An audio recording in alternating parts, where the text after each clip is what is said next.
Hoping you can hear me. Audio test, test, test, test. Ooh. Guys, seriously, the last time we had a podcast episode scheduled to be released, I recorded it and I was so excited about it because this is one of the ones where I got a lot of your input, got a lot of messages from you guys on Instagram. If you guys aren't following me and sending me messages, but you want input on here, hello. My Instagram is at Casey and Rose. But anyway, no plugs. Got so much feedback from you guys on Instagram, used a lot of your content in the podcast, fell in love with it. By the time I was done recording the podcast, I was so emotionally exhausted that I was like, I'll edit tomorrow. So then tomorrow came and I uploaded it into my editing software and I pressed play. And don't you know, the audio that recorded for 45 minutes straight was I wanted to throw all of my technology out the window. But we are here, we are back, we are happy, and we are going to be talking about a really big topic. It's actually been a really big requested topic for a very long time, but I wanted to give some time for the podcast to take off before we started talking about the real deal. So for today, we are going to be talking about depression and how you can kind of hack your way out of it. And guys, with depression, it's not always the worst of the worst. It's not always hitting rock bottom, refusing to leave the darkness of your bedroom for 4 days straight, crying in hysterics, sobbing until you're literally dehydrated. Been there, done that often, but that's not all depression is. There is functioning depression. With functioning depression, you're not in hysterics. You're not in a dark corner for days on end or hours on end or sleeping through days on end. With functioning depression, it's more so I don't feel so normal. Like, how are you? I'm okay. But not really being able to put a word or explanation on what's going on, but feeling it. And that's kind of where I have been this week. We just got back. Well, I guess we just got back Monday, so it's almost been a week already, but we just got back from a huge company event, and I got to go with 7 other babes on my team, which was huge. Like, beyond grateful to be there with them, beyond grateful to travel with them, because I love traveling with other people, beyond grateful to party with them and watch them learn and see light bulb moments and inspiration in their eyes. But guys, for someone with so much sensitivity, it took such a toll on me. There was such an impact. So don't you know, I came back from that big long trip, that big long, extended weekend of happiness and excitement. I got home, went to bed, woke up depressed. But I didn't wake up wallowing in myself, crying hysterically because of XYZ. I woke up and I just didn't feel right. I got out of bed and I was like, and I just laid back down, not because I didn't want to get up and live life, because I've been in that depression before, but just simply because no. And I found it so hard to get into my morning routine. I found it so hard to remember to eat. I found it so hard to just exist in my day. I found it so hard to not have a sad face. I wasn't crying, but I was just there. And I found just existing difficult. I felt very meh. And of course, I love you guys so much because whenever I'm feeling something, you guys can see it on me before I even announce it. I'm posting stories and stuff because I don't want to disconnect from my community that I've built with you guys. And you guys are like, something's not right. What's going on? What do you need? How can we help? So with that, I wanted to open up this topic of depression and kind of some ways to hack your way through it. Not end all be all cure to depression, because guys, that's just not what I'm here for. But I get it. Sometimes we just hit those spots where we're like, oh my God, I'm feeling everything and nothing at the same time, and I don't know how to get out of it. And guess what? Depression is one of those things that you survive through. I say it all the time. It's one of my favorite, I guess not quote, because I'm definitely not saying it exactly the way the quote is, but it's just my favorite pick-me-up when I'm feeling low. You have survived every single bad day so far. Your track record is perfect. So keep going. And we're going to talk a little bit about those things that just help you to keep going, because that's all you need to do. Just keep pushing, keep trucking through. Welcome to Sips and Giggles. I'm here to offer all of my lack of filter, real deal BFF services. I'm talking from life crisis like, oh my God, I think I need to quit my job, to much less extreme examples like, oh my God, what should I eat? You can call your friends for the fluff and the distractions, that's fine. But I am here to deal the 3 a.m. heart-to-heart, no tolerance for the bullshit level conversation. So pour it up, whatever gets you going. It could be $7 boxed wine, coffee blacker than your soul, or for me, pre-workout, because for whatever reason, it makes me all preachy and chatty and in touch with myself. But get a good glass full because you are in for a ride. So funny. I remember when I first felt my depression, like really felt it. And I was in middle school, which made it so unbelievably hard for me to identify with anything or speak to anyone about it. Because, in middle school at that time, everyone was kind of going through an emo phase.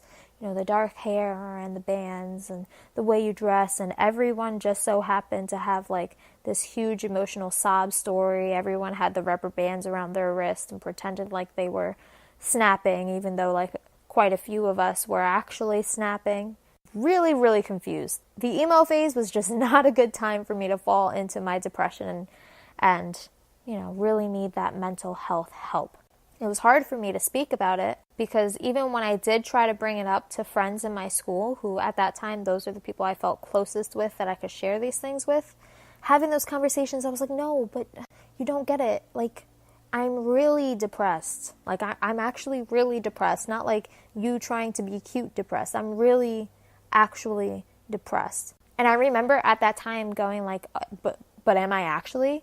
Like, am I actually feeling all these feelings, or am I just falling into this trend way deeper than everyone else? And I had this conflict for years on end. And of course, this conflict happened the same time that I was going through a whole bunch of identity crises, and at the same time that I was going through family stuff. Like, the depression was huge.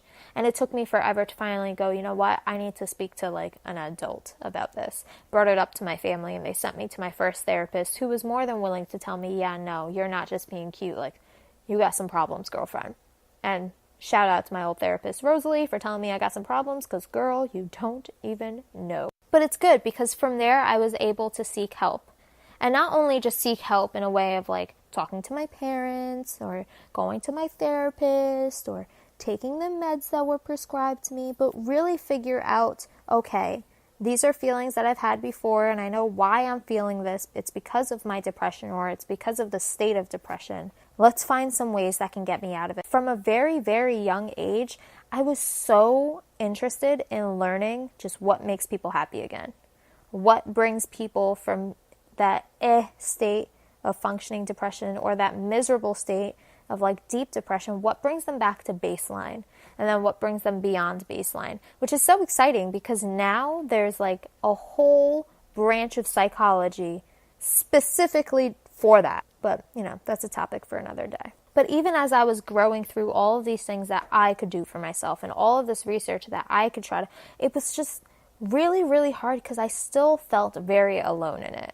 I felt very alone, although it was kind of out in the open that this was something that I was going through. But it's just not as easy as you would think to talk about. And I feel like that's a big, big thing. Whenever you are open about your emotions, whenever you're open about being in this place, people automatically say, well, you know what? If you need someone to talk to, I'm here. And guilty, because I've said it to people too, but it's so difficult. Like, who do I talk to about this? And instantly you think, oh, you speak to your family, your significant other, you speak to your best friends. But then you get that kind of awkward feeling where you're not quite sure if you should open up to those people about it and how deep and in detail you should go, because it's kind of a fear of like, how will this impact my relationship? And I know that was a big thing for me for the longest time. I was so afraid to speak openly about my depression and my anxiety with my friends and my partners. I was afraid of going too lightly with the topic and them thinking, oh my God, what is her problem? She's just like drama queen, like she wants attention, because they truly didn't see what was beneath it, or going too deep and scaring them and being like, I don't know if I can be around her. I don't know if I can have that strong of a relationship because then I feel responsible for her emotions or responsible for what happened. This is the life of an overthinker. I overthought about my depression so deep that I couldn't even speak to anyone about it for the longest time because I was afraid that by opening up to the people I cared about the most and the people that I felt supported me the most, by telling them everything, by explaining everything, by asking them for help, because that's huge. Just asking for help, please. Oh, please.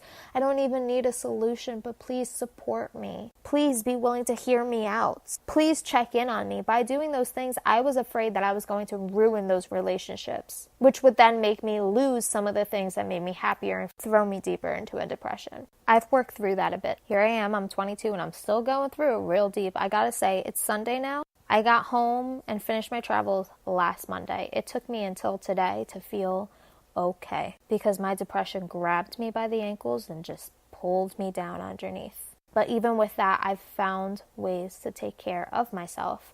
I've found ways to ask for support and open up about it. I've found communities that I can speak to, and okay, so here comes that really cliche thing. Guys, if you are in a place where you just need that support, but you don't know how to open up to other people because you're afraid of what they'll think, what they'll say, how they'll react, how they'll internalize it, I'm here. I may not be any of those things to you. I might not be family, a friend, a partner. I could be a complete fucking stranger, and hopefully that takes away some of the pressure to you, but I'm here. But beyond me being here, I wanted to share just a few of my, and I call them depression hacks, because I feel like these are the things that just kind of like mess up something in my system and make my depression stop working for a little bit. So my first depression hack, everyone hates hearing this. Either you're totally down for it or you're like, what the fuck is wrong with you? My first depression hack, people, is meditation. I didn't get into this until about 2 years ago, and I honestly can't believe I survived up until this point, because meditation honestly just brings all of that external fuzz, all of that external happening, everything that's happening around you, everything that's making you think a million different thoughts, all of the internal thoughts and, you know, the overwhelming thoughts, all the voices and everything that's overloading your senses, and it kind of just shuts everything off. And I'm not saying that meditation brings you to a place where you're not thinking, because 100% I have not even gotten there yet. There are people who have gotten there, not I. And I still see so many benefits from meditation. So this is what I'm going to say, because I know that there are a lot of people out there who are like, meditation, that woo-woo shit, yeah, that doesn't work for me. Or meditation, yeah, I can't turn my brain off like that, so there's no point. Or I can't stop focusing for that long, or focus for that long, so there's no point. Bear with me, guys. I want you to give me 15 minutes of your time. Decide for yourself that being able to hack your depression is worth giving 15 minutes to see if something will work for you. Now, one thing I want to say is, if you can, by all means, meditate outside. Ground yourself. I don't mean like sit on a bench. I mean sit in the grass. Ass in the grass. Ground yourself with the environment. Now, for the first 10 minutes, just guided meditation, friends. Guided meditation. I personally love, capital Love, the Insight Timer app. It has all types of meditations for all things in all time slots. You can sit down for 5 minutes. You can sit down for an hour and 5 minutes. It's amazing. Guided meditation, music for meditations. Guys, I can go on forever. The Insight Timer app, bomb.com, and it's free. Even if you don't want to do that, you can honestly just kind of like Google or YouTube 10-minute guided meditation, and I'm sure you'll find something. Not nearly as favorable as the timer app, because I feel like with the Insight Timer, all the meditations are bomb.com, but do what works for you.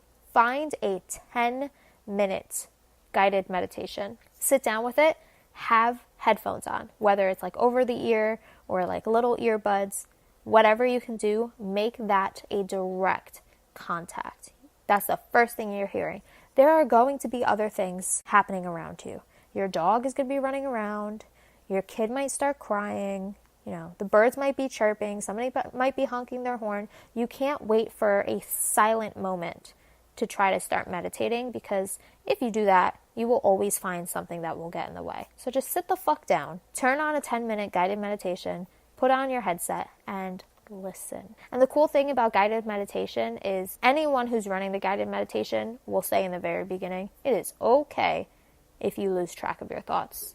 It is okay if a storyline pops in your head and you run away with it for a second. But when you notice that that is happening, let it pass, come back to focusing on your breath. And that's a huge, huge thing. Whenever I can start feeling my depression coming on, regardless as to where I am, sometimes I'm like knee deep in like social interaction, or I'm like doing something where I can't sit down cross-legged and like put on my guided meditation. I focus on my breathing. I focus on what does it sound like? What does it feel like? If I could envision it, if I could see it, if my breath was the color blue, what would that be like? Just focusing and centering yourself on your breath does wonders. So for that 10-minute guided meditation, don't worry about turning off your thoughts, because 9 times out of 10 it's not going to happen, and it's okay, but you will still get a lot out of it. And if you run away for a little bit, come back to your breath. Now, I'm sure now you're like, okay, well, you said 15 in the beginning, and now you're saying 10-minute guided meditation. So, Casey, LOL, you can't do math. But that's not what I'm saying. Once you're done with guided meditation, you will either A, fall deeply in love with it and realize, oh my God, I've been missing out on such a huge part of life, because literally same. Or you will say, still not for me. Still not about it. I kind of fell asleep, or, this is too like calmed and I'm way too in my feels to sit through this. And that's where the next 5 minutes comes up. And this is where I want you to pull up YouTube, because you are going to search cursing meditation. Yeah, you heard me right. You know me, guys. I have too much of a potty mouth to not be able to express myself and my feelings through the F word. Search up cursing meditation, and for 5 minutes, same thing. Sit down, close your eyes, put the headset in, and listen. This one, though, I would say don't do it outside if there are people walking around, because, if you get a little too into it, you don't want to be chanting fuck and have people walking around you. But I mean, that's totally you. Maybe it's just my social anxiety speaking. But for those 5 minutes, it's just centering yourself in the emotions that you have. It's centering yourself. I use this all the time when I'm depressed and I feel like I need to just scream and cry, but I don't want to throw myself into a crying fit, because I know once I start, I won't stop.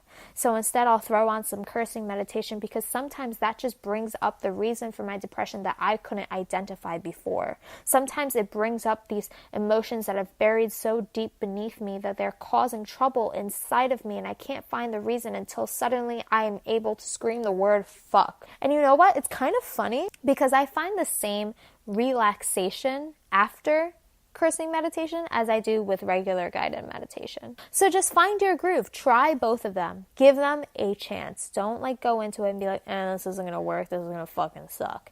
Because then you're not giving yourself a chance, not giving it a chance. Dude, what? Be willing to commit those 15 minutes. That's my number one. Try meditation. Love my meditation, my guided meditation, rock socks. Again, the app is Insight Timer. And cursing meditation is literally my favorite thing in the world. Sometimes they're so low and whispered that the curses almost feel seductive.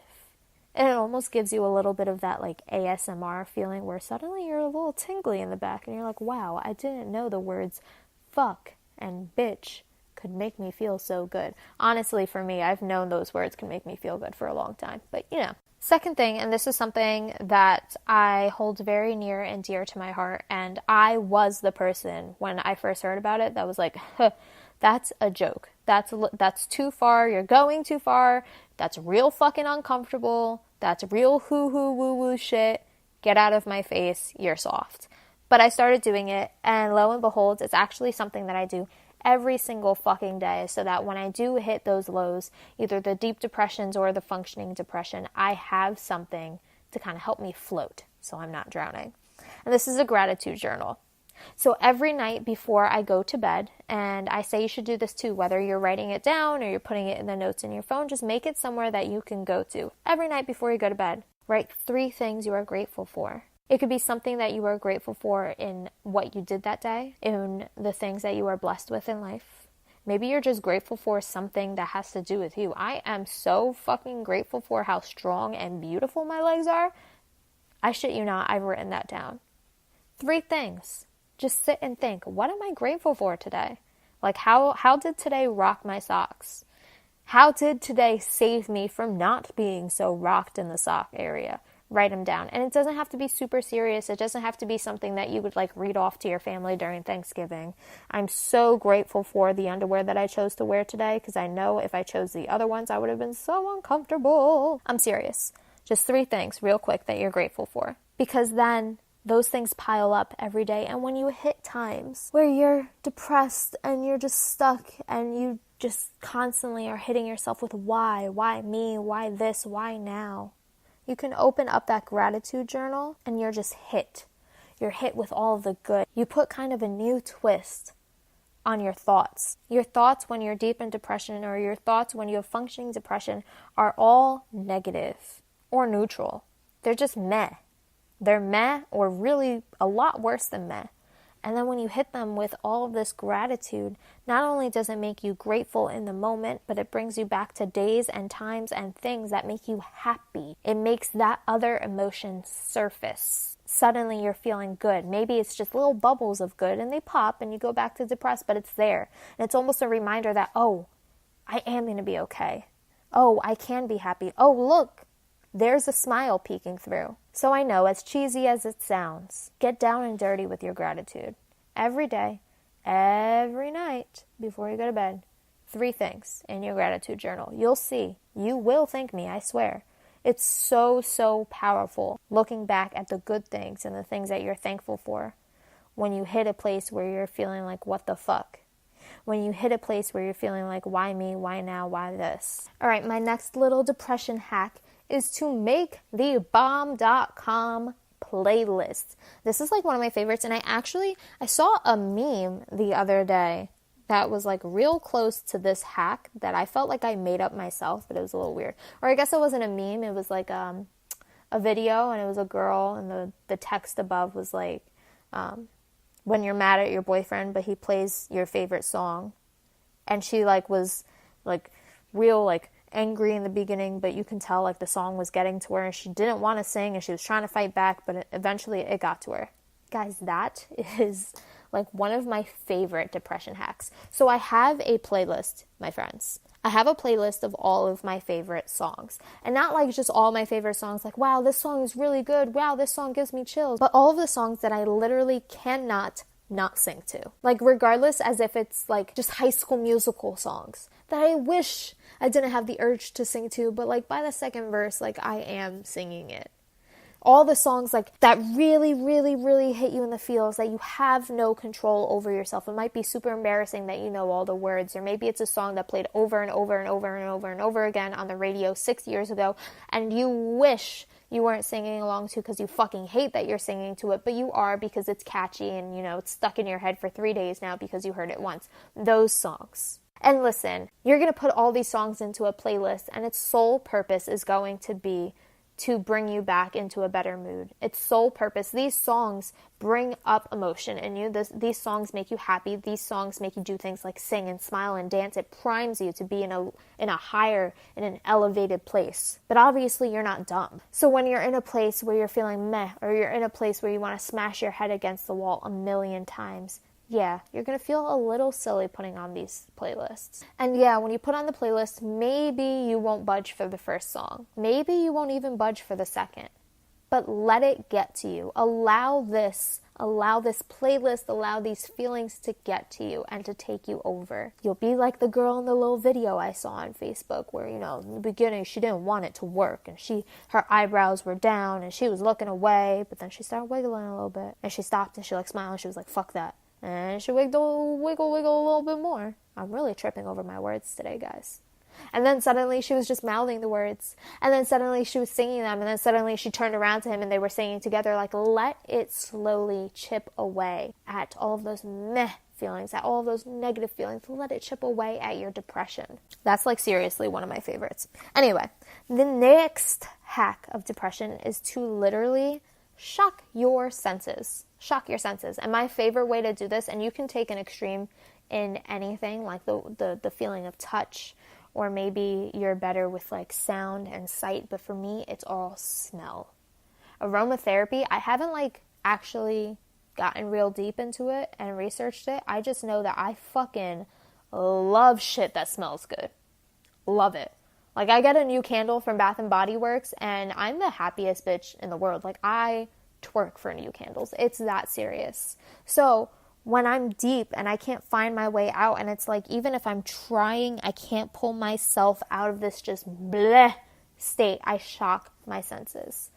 I get all new candles. Guys, citrus in itself is just so elevating. It's so good for when you need to lift your mood. But regardless, whatever makes you happy, I get candles, or maybe I diffuse some oil, or maybe some incense, or if I'm feeling it, I burn some sage because I love the way sage smells. I do it all. Like, if I fuck up or if I accidentally fall asleep, my house is burning to the ground because there are just things lit on fire all over the house.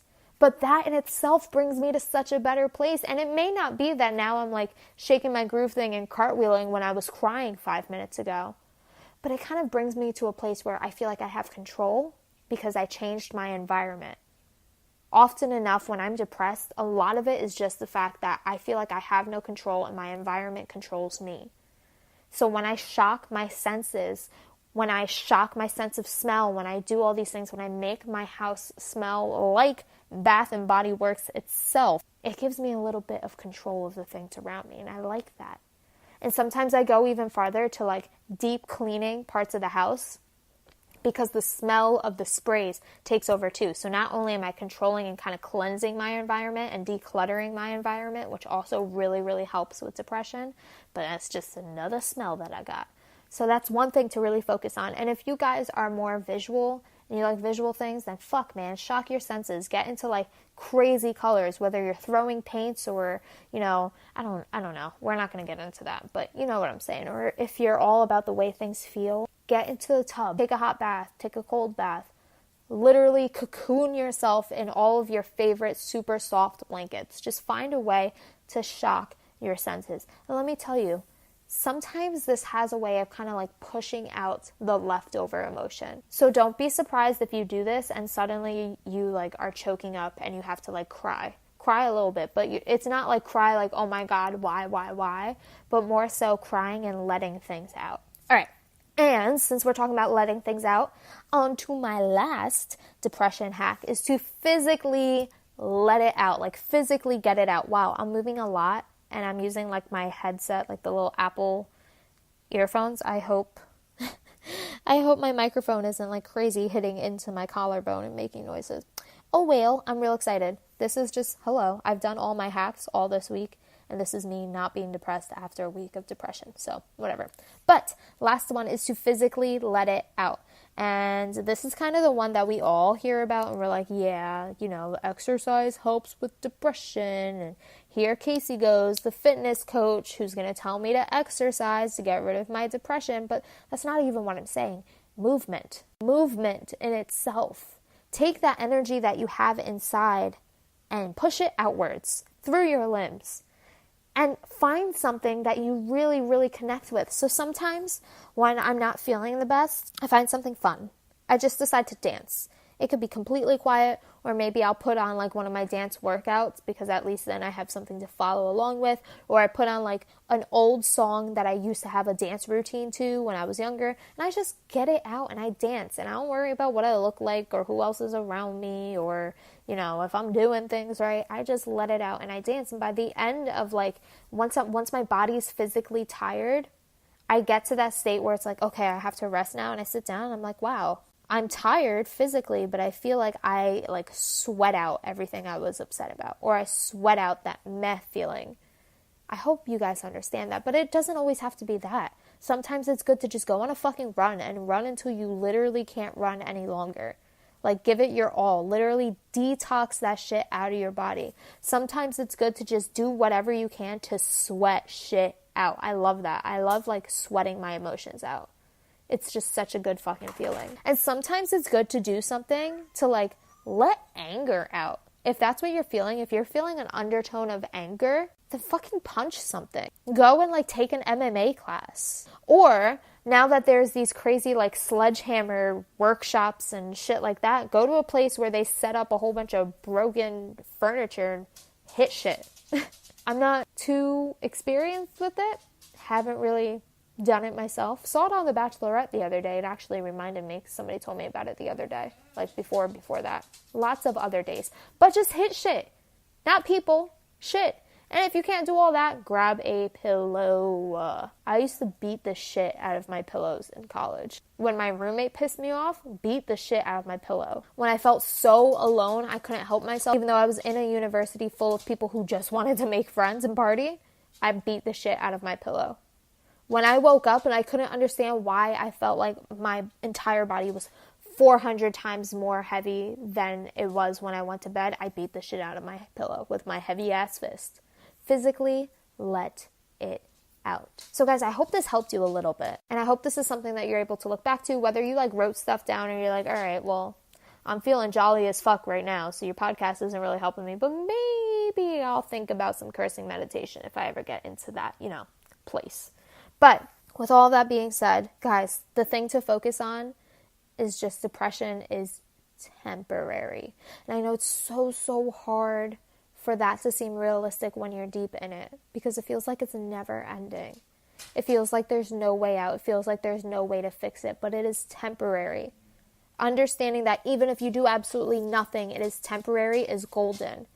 But then to understand it's temporary and I can do things to make it pass quicker or make it not hurt as much as it passes, that is golden. So take a few of these hacks along with you the next time you're feeling down and under. And like I said, I'm probably a stranger to most of you, so not as much pressure as like talking to your significant other or your BFF. But if you ever need someone to, talk at, anything like that, you know where to find me. My Instagram is Casey Ann Rose. Go ahead and follow. I'm always taking requests for topics for the podcast because I feel like I want to talk to what you want to hear about. So you can DM me, you can email me, you can Facebook message me, all of the above. Find me online and do all the things. But for right now, I'm going to peace out because the pre-workout has really kicked in and I feel like I need to just run 20 miles at this point. Not going to happen though. I'm not a runner. I'll talk to you guys later. Have a good week.